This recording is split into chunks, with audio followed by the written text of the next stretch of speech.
আসসালামু আলাইকুম ওয়া রাহমাতুল্লাহি ওয়া বারাকাতুহু। আলহামদুলিল্লাহি ওয়াহদা ওয়াসসালাতু ওয়াসসালামু আলা মান লা নাবিয়্যা বা'দা, আম্মা বা'দ। আউযু বিল্লাহি মিনাশ শাইতানির রাজীম। বিসমিল্লাহির রাহমানির রাহিম। ওয়া আন আবি হুরায়রা রাদিয়াল্লাহু আনহু ক্বাল ক্বালা রাসূলুল্লাহি সাল্লাল্লাহু আলাইহি ওয়াসাল্লাম, তু'রাদুল আ'মাল ইয়াওমাল উনসাইনি ওয়াল খামিস, ফাউহিব্বু আন ইউ'রাদা আমালি ওয়া আনা সাইমুন। আবু হুরায়রা থেকে হাদিসটি বর্ণিত। রাসূল সাল্লাল্লাহু আলাইহি ওয়াসাল্লাম বলেছেন,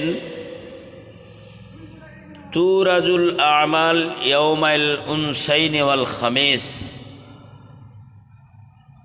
আল্লাহর কাছে আমলগুলি পেশ করা হয় বান্দার সোমবার এবং বৃহস্পতিবার। তো পৃথিবীতে আল্লাহ রাব্বুল আলামিনকে ডাকার যত মাধ্যম রয়েছে, সালাত দিয়ে যত ডাকা যায়, আর পৃথিবীর কোনো মাধ্যম নাই তত ডাকা যায়। আল্লাহকে সন্তুষ্ট করার পৃথিবীর যত মাধ্যম রয়েছে, সিয়াম দিয়ে যত সন্তুষ্ট রাখা যায়, পৃথিবীর আর কোনো মাধ্যম নাই তত সন্তুষ্ট রাখা যায়।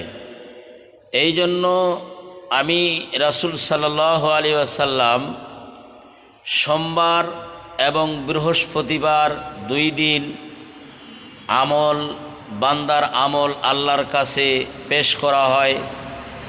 এই জন্য রোজা থাকা অবস্থায়, সিয়াম থাকা অবস্থায় আমার আমলগুলি যেন আল্লাহর কাছে পেশ করা হয়, এই জন্য আমি সোমবার আর বৃহস্পতিবার সিয়াম পালন করে থাকি। এই জন্য সাপ্তাহিক যে সিয়াম, এটা হলো সোমবার আর বৃহস্পতিবার। এই দুই দিনে আমরা সিয়াম পালন করার চেষ্টা করব, নফল সিয়াম। তো আল্লাহ সন্তুষ্ট থাকলে আমাদের আমলগুলি সন্তুষ্টিতে আল্লাহ যদি কবুল করে নেন, তাহলে আমরা প্রপারের জিন্দেগিতে আমরা সেই জান্নাত লাভ করতে পারবো। আল্লাহ রাব্বুল আলামিন আমাদেরকে সবাইকে সেই জান্নাত লাভ করার জন্য তৌফিক দান করুক, আমিন।